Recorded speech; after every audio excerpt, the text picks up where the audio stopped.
The first thing Daniel Carter noticed wasn't the woman's worn hoodie or the faded gray beanie pulled low over her forehead. It was the way she kept pretending she wasn't hungry. She sat quietly on a bench outside Harbor Square in downtown Portland, Oregon, clutching an empty paper coffee cup as if it were enough to fill the ache in her stomach. Every few minutes, she glanced toward a nearby food truck, then quickly looked away whenever someone noticed. Daniel knew that look. He had worn it himself more than once. And although he had barely enough money to feed himself and his 8-year-old daughter that afternoon, he made a decision that would change all three of their lives. Daniel had never imagined life would look like this. 5 years earlier, he had owned a modest landscaping business with 6 employees. It wasn't glamorous, but it paid the bills and gave him enough time to coach Little League on weekends. Then life unraveled in slow motion. A devastating storm destroyed most of his equipment. Insurance covered only a fraction of the loss. A year later, his wife, Lauren, passed away unexpectedly after a brief illness, leaving Daniel to raise their daughter, Sophie, alone. Grief became heavier than debt. Customers disappeared. Eventually, the business closed. Now Daniel worked whenever he could, delivering packages, fixing fences, trimming hedges, assembling furniture. Anything honest. Anything that kept Sophie smiling. He rented a tiny apartment across town, where every dollar had a job before it even entered his wallet. Yet somehow, despite everything, Daniel refused to become bitter. Whenever Sophie asked why he still smiled, he'd answer the same way. Because hard seasons don't last forever. But kindness can. Across the city, Olivia Bennett sat alone in the executive boardroom of Bennett Innovations. The polished glass table reflected charts showing record profits. Investors applauded. Board members congratulated one another. Everyone celebrated. Except Olivia. As CEO of one of the fastest-growing technology companies in the Pacific Northwest, she had everything success was supposed to provide. Luxury apartment. Recognition. Financial freedom. Magazine interviews. Yet something felt painfully absent. During one meeting, executives discussed charitable giving. One suggested increasing donations. Another proposed sponsoring another gala. Someone joked, as long as marketing gets good photos. Everyone laughed. Olivia didn't. Driving home that evening, she couldn't stop wondering whether anyone inside her company truly understood the people they claimed to help. Including herself. The next morning, she made an unusual decision. She left her designer clothes at home. No security team. No luxury SUV. No assistant. She pulled on an old sweatshirt from college, faded jeans, inexpensive sneakers, and a knit cap. She carried only $20, an old backpack, and a notebook. Her goal wasn't to test people. It wasn't a social experiment for the internet. No cameras followed her. No hidden microphones. She simply wanted one ordinary day seeing life from street level instead of the corner office. She wanted conversations nobody filtered because of her title. By lunchtime, Olivia had learned more than months of executive meetings had taught her. A barista quietly slipped an extra muffin into an elderly customer's bag. A bus driver waited 30 extra seconds so a mother with a stroller could board. A construction worker shared sunscreen with tourists. Kindness was everywhere. Quiet. Unannounced. Invisible. Then she found herself sitting near Harbor Square. Her breakfast had been small. She intentionally hadn't used most of her money. She wanted to understand what it felt like to choose between eating now or later. The feeling surprised her. Hunger wasn't just physical. It made every decision harder. Daniel arrived carrying 2 inexpensive takeout meals. One was for him. The other was for Sophie, who waited nearby after finishing a library reading program. It had taken nearly all the cash he'd earned that morning. As he walked past the bench, he noticed Olivia staring toward the food truck. Not dramatically. Not begging. Just quietly hoping. He stopped. His stomach reminded him he hadn't eaten since breakfast. His wallet reminded him he couldn't buy another meal. He hesitated. Sophie watched from several feet away. She knew that expression. It was the same one her father wore before helping strangers despite having almost nothing himself. Dad? Daniel looked toward her. What if she's hungrier than we are? Sophie smiled softly. Mom always said food tastes better when it's shared. Daniel laughed quietly. Your mom was usually right. He walked over. Excuse me. Olivia looked up. Hi. My daughter and I were about to eat. We have enough if you'd like to join us. She immediately shook her head. Oh, thank you, but I'm okay. Daniel recognized pride. Not arrogance. Just dignity. I've turned down help before too, he said gently. Sometimes accepting kindness is kindness for the person offering it. She looked surprised. Then smiled. I guess I could share. Daniel handed her his own meal instead of Sophie's. Without saying a word, Sophie quietly divided hers in half. 3 people. 2 meals. Enough. They spent nearly an hour talking. Not about money. Not about success. Just life. Olivia asked Daniel what he did. A little of everything. What would you rather be doing? He smiled. Being home before dinner every night. What stopped you? Life. He shrugged. But life isn't finished writing yet. She wrote that sentence in her notebook. Sophie told stories about school. About wanting to become an architect because she loved drawing houses that felt welcoming. Olivia listened carefully.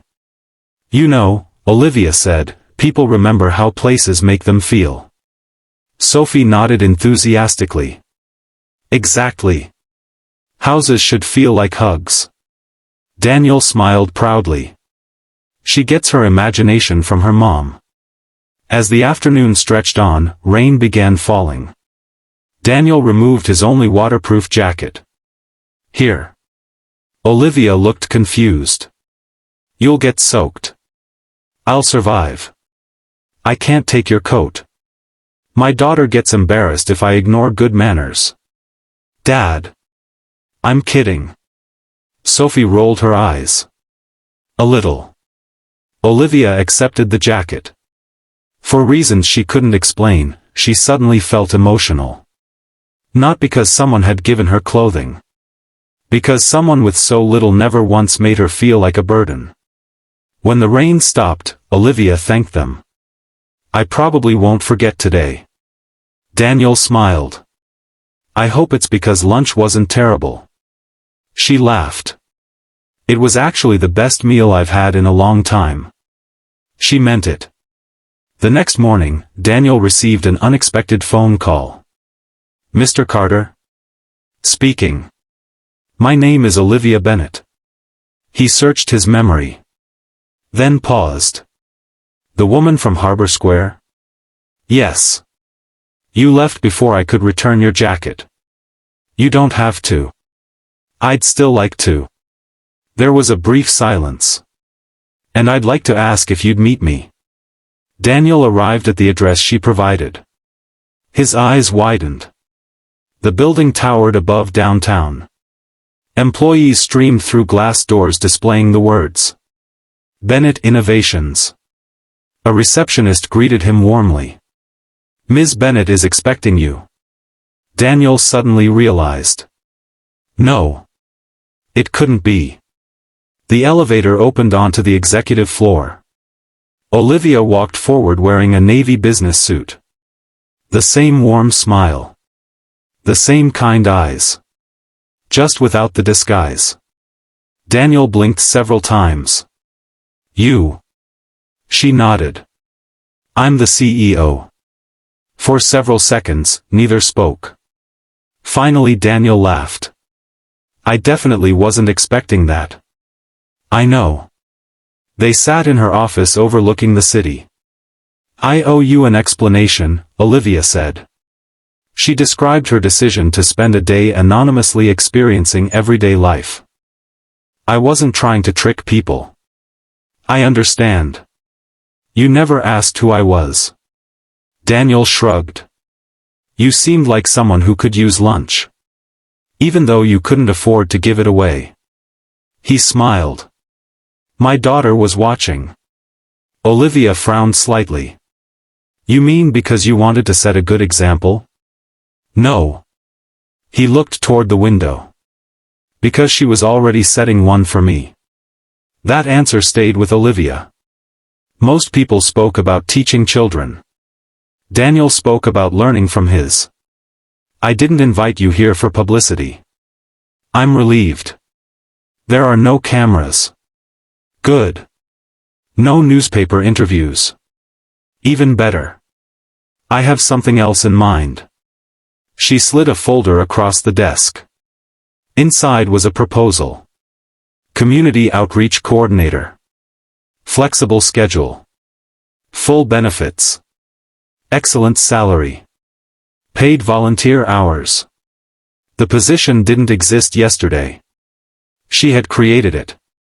Daniel looked confused. I'm not qualified. You built a business. It failed. You rebuilt your life.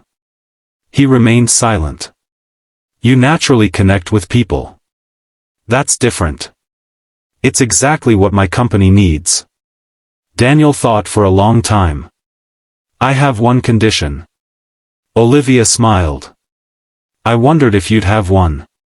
I need to be home every evening for dinner with Sophie. Done.